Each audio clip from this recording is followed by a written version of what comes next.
Movie review: My Mother is a Witch, written and directed by Ni Kinmalayan.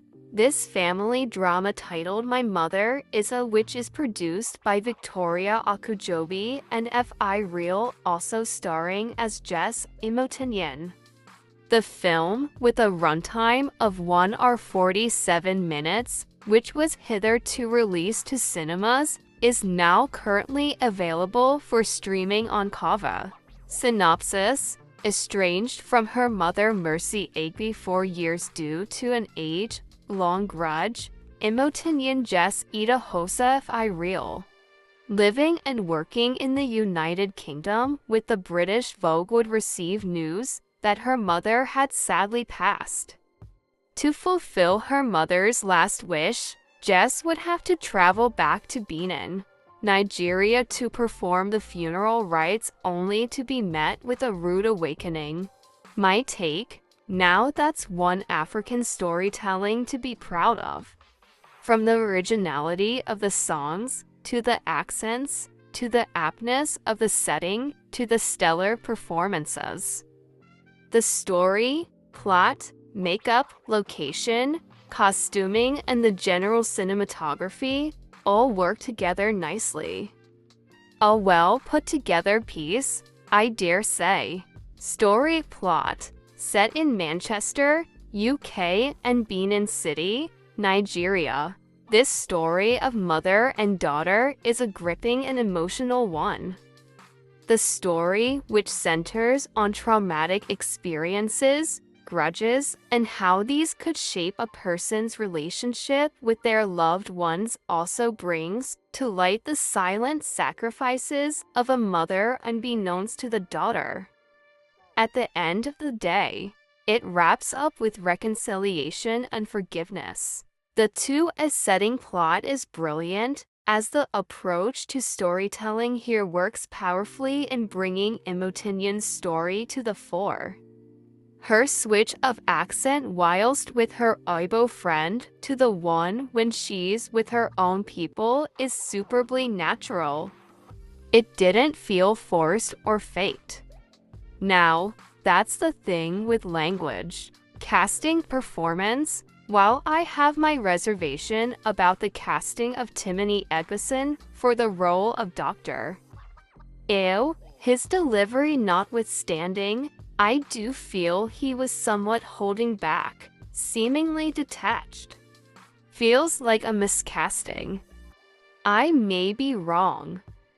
No disrespect to anyone, by the way.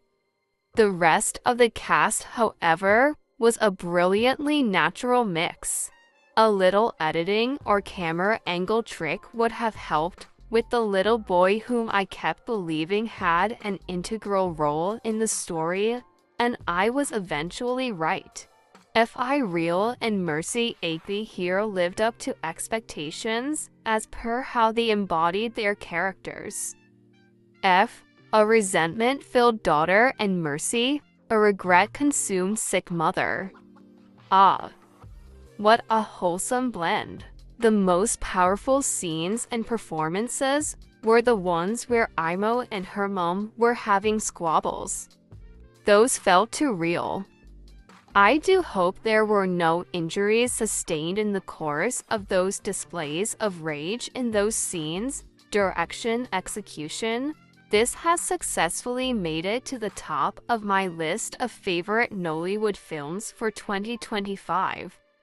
I won't be surprised if it bags awards, to be honest. That'll be well deserved. The sequencing of events proves the prowess of the director. The duration is precise.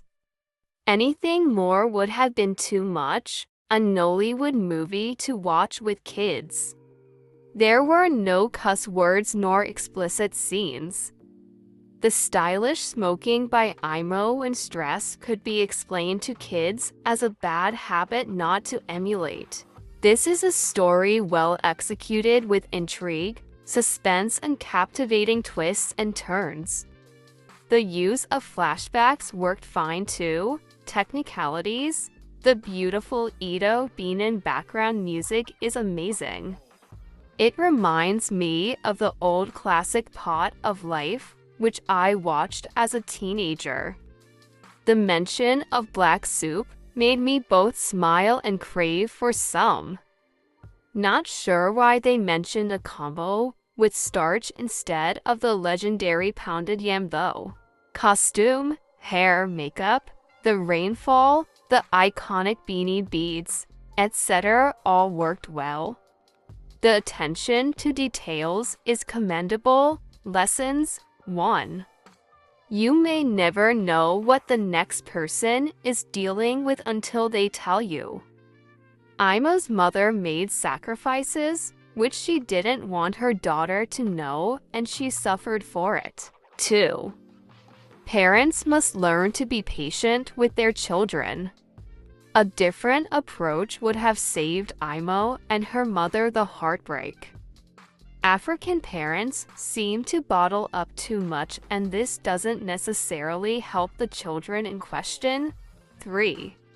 What an elder sees sitting down, a child may not see even if they climb the highest Iroko tree. Observation question 1. One thing that worked best for me in this movie is how unpredictable it is. Love the ending, not the usual. Love the big reveal concerning Aimo and Gabriel. But my question is, for how Gabriel turned out based on what we saw, does that exonerate Aimo's mother from what she did? Was she then right to have carried out such cruelty on Aimo at the time? 2. Yet again, a professional is playing a role where it sometimes appears like they have all the time in the world. I get it that doctors do have their personal lives, but Salman, let's face it, they're inarguably busy. We're made to understand that Dr. Ao is a doctor in the community health center.